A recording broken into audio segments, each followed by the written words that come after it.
ఈరోజు హిందూ సమ్మేళనం అనే పేరుతో మనందరం కూడా ఇక్కడ సమావేశమయ్యాం. స్వధర్మం అంటే మన ధర్మం ఏమిటి, మనం దాన్ని ఎంతవరకు పాటిస్తున్నాం, ఇది ప్రతి ఒక్కరు కూడా ఆలోచించాల్సినటువంటి అవసరం. ఎందరూ తెలుస్తున్నాను, ఒక సామెత ఉంది, మన బంగారం మంచిదైతే కష్టాలని మనం నిందించాల్సిన అవసరం ఉండదు.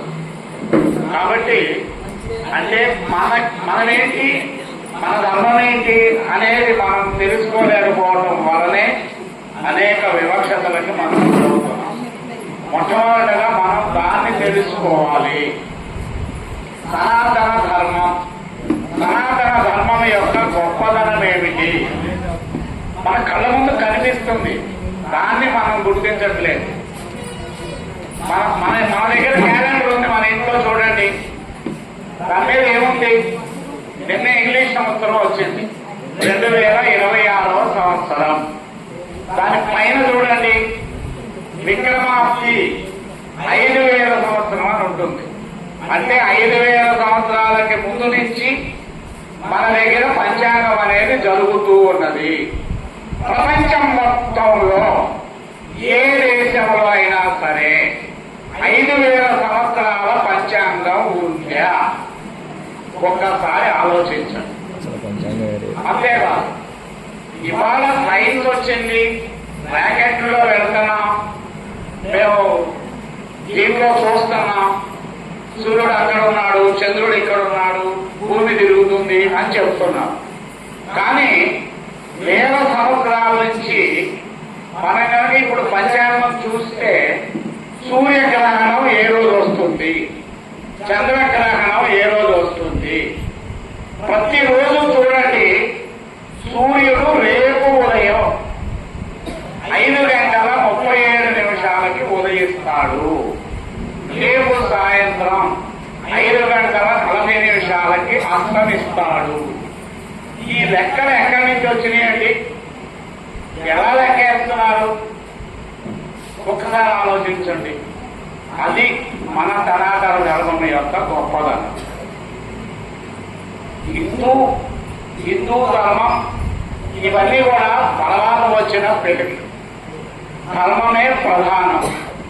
భారతదేశం అనేది కర్మభూమి. ధర్మము అంటే ఏంటి అసలు? ధర్మం అంటే ఏంటంటాం? అందరూ చెప్తున్నారు ధర్మం అని. ధర్మం ఏంటి మీకు అర్థం కావాలంటే ఒకటే, ధర్మము అంటే స్వభావం. పంచదార ధర్మం ఏంటి? తీయగా ఉంటుంది. ఉప్పు ధర్మం ఏమిటి? ఉప్పుగా ఉంటుంది. సహజ సిద్ధంగా పుట్టుకతో దానికి ఏ గొడవ అయితే ఉందో అదే ధర్మం, అది స్వధర్మం. మీరు ఏం చేసినా ఉప్పుగానే ఉంటుంది. ఎక్కడన్నా వేయండి దాన్ని, అది ఉప్పుగానే ఉంటుందా, మారుతుందా? మారదు కదా. పంచదార అది కూడా అంతే. మరి హిందువులు ఎందుకు మారుతున్నారు? ఎందుకు మారుతున్నాం అంటే అసలు మన ధర్మం ఏంటి, మనం ఏం ఆచరించాలి అది మనం మర్చిపోతాం. భారతదేశం ఎందుకు గొప్ప దేశమైంది, హిందూ ధర్మం ఎందుకు గొప్పది, చదువుకున్న వాళ్ళందరికీ తెలుసు చరిత్ర. ఇక్కడ ఎంతో మంది వచ్చి పరిపాలించారు. ఇక్కడ మనల్ని మన మీద పెత్తనం చేశారు, గుళ్ళు నాశనం చేశారు, ధ్వంసం చేశారు, పన్నులు వేశారు, ఆచరణ కూడా చేయనీల మతాలని. కానీ మన ధర్మం ప్రమాణంగా నిలబడి ఉంది. మన ధ్వజం రెపరెపలాడుతుంది. ఎన్నో సంస్కృతులు, ఎన్నో నాగరికతలు ప్రపంచంలో పుట్టిని గిట్టిని. చాలా వేల నాగరికతలు నాశనం అయిపోయింది. కానీ భారతీయ సంస్కృతి మాత్రమే అప్పటికి ఇప్పటికీ నిలిచి ఉంది. సనాతన ధర్మము అంటే ఇదేదో పాతది, ఇది పాత చింతకాయ అన్నట్టు మనల్ని ప్రచారం చేస్తుంటారు. నిజానికి సనాతనము అంటే నిత్య నూతనము అని అర్థం. అంటే ఇది ప్రతిరోజు అప్డేట్ అవుతుంది.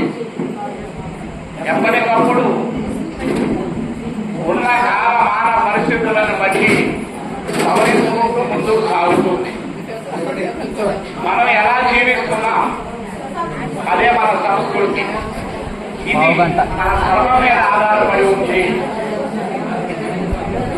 అమ్మ ఒక 10 నిమిషాలు కూర్చోండి.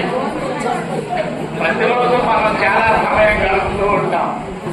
ఒకసారి అసలు మనం ఎందుకు కూర్చోవాలి, ఎందుకు కలిసాం, ఏం చేయాలి అనేది ఆలోచించుకోవాల్సిన అవసరం ఉంది. ప్రతి ఒక్కరు ఆలోచించాల్సిన అవసరం ఉంది. నిజానికి నాకు 2 నిమిషాలే సమయం ఇచ్చారు. 2 నిమిషాల్లో ఏం చెప్పాలి అందువల్ల మూలాలు మాత్రమే చెప్పాను. అయితే నేను ఒకే ఒక విషయం మాత్రం చెప్తాను. కనీసం వారానికి ఒకసారి అందరూ కూడా అవకాశం ఉన్న వాళ్ళందరూ ఒక సమయం కేటాయించుకొని ఇక్కడ కలవండి. నిజానికి మన సంస్కృతిలో చాలా గొప్పతనాలు ఉన్నాయి, ప్రజలలో చాలా అర్థాలు ఉన్నాయి. శనివారం వచ్చి వెంకటేశ్వర పూజలు ఎందుకు చేస్తాం, లేదా బుధవారం వచ్చి ఇంకొక భజన ఎందుకు చేస్తున్నాం?